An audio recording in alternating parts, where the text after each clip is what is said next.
99% of people are not willing to do what it takes to make their dreams come true. The Marines have a saying, everybody wants to go to heaven, but nobody wants to die. The center of bringing any dream into fruition is self-discipline.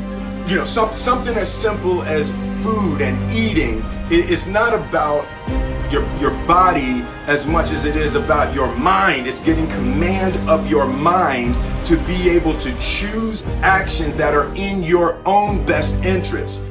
Every day we are choosing that's not in our own best interest. So if the world is attacking you and the world wants to fight you and the world's trying to hold you down, so you're gonna kick yourself in the balls? So you're gonna stop yourself from getting what you dream. And I think the word discipline has kind of gotten a bad name. We think about it in terms of punishment.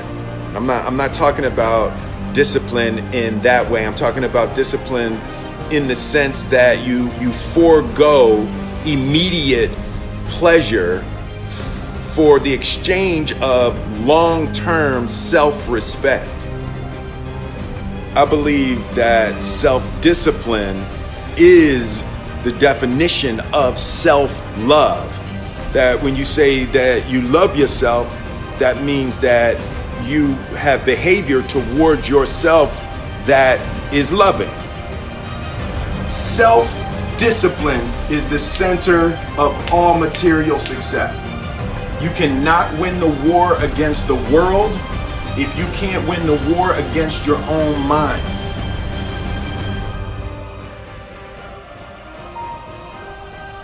Self-love is when you say to yourself, man, look, I know you and that girl got a real connection. I know y'all vibe, but that's your girl's cousin. So I love you too much to let you do that. It's like you say to yourself, hey man, look, I know you want to eat that pizza and it'll be really good, you know, but I can't let you eat that, man, because if you eat that pizza, you're going to feel like shit, you know, and I love you too much to let you eat that. Self-love is, hey, look, I know you got a test on Monday, you know, and I know you really want to go out with your friends. It's Saturday night, you want to go out, but if you fail that test, you're not going to feel good about yourself. You know, I love you too much to let you go out tonight. Self-discipline is self-love. If you want to be happy, you have to love yourself, which means you have to discipline your behavior. The road to sustained happiness is through disciplining your behavior. We tend to base our self-esteem on what other people think. And that's not really self-esteem. Self-esteem is supposed to be how we feel about ourselves. And I was just saying how dangerous it is to allow other people to determine how you're going to feel about you. And it's kind of like looking into a broken mirror. You're going to look in a broken mirror and then change your face to try to look good in this defiled, busted, broken mirror. And it just, other people's opinions is a really way to determine how we feel about ourselves.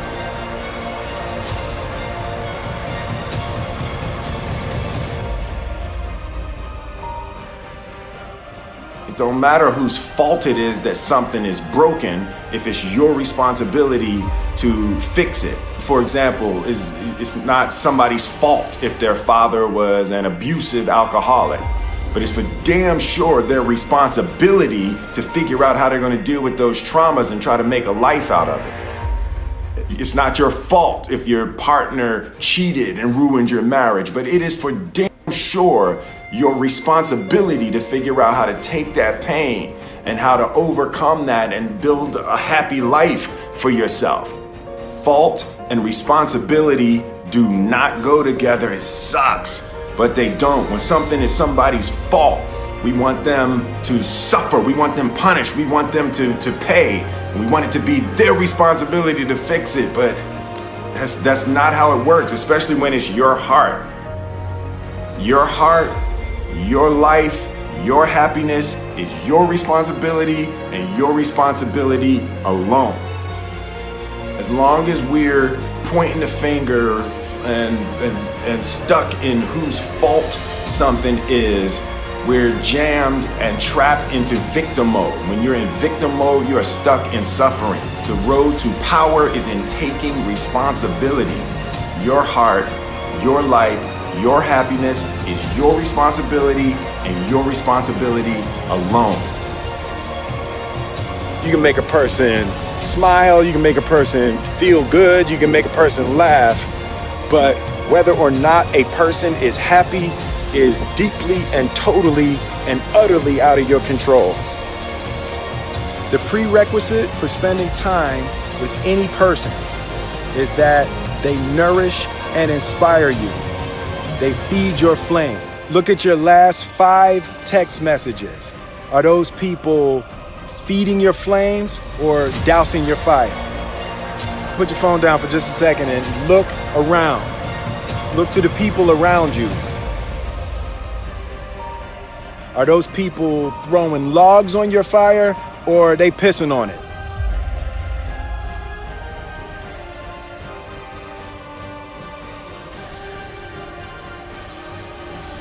I want my life, I want my work, my family, I want it to mean something. And it's like, if you are not making someone else's life better, then you're wasting your time.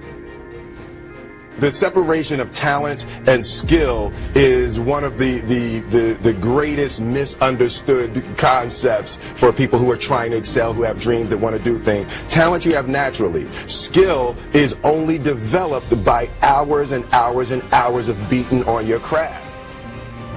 You don't try to build a wall. You don't set out to build a wall. You don't say, I'm going to build the biggest, baddest, greatest wall that's ever been built. You don't start there. You say, I'm going to lay this brick as perfectly as a brick can be laid. There will not be one brick on the face of the earth that's going to be laid better than this brick that I'm going to lay in this next 10 minutes. And you do that every single day, and soon you have a wall. And I think psychologically, the advantage that gives me over a lot of people that I have been in competition with in different situations is it's difficult to take the first step when you look how big the task is.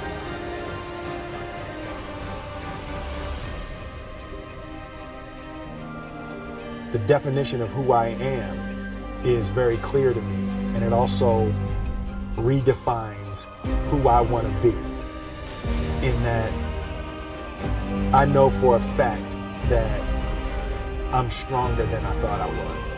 You know, you can't help but ask yourself the question, what would I do if I was in Muhammad Ali's shoes?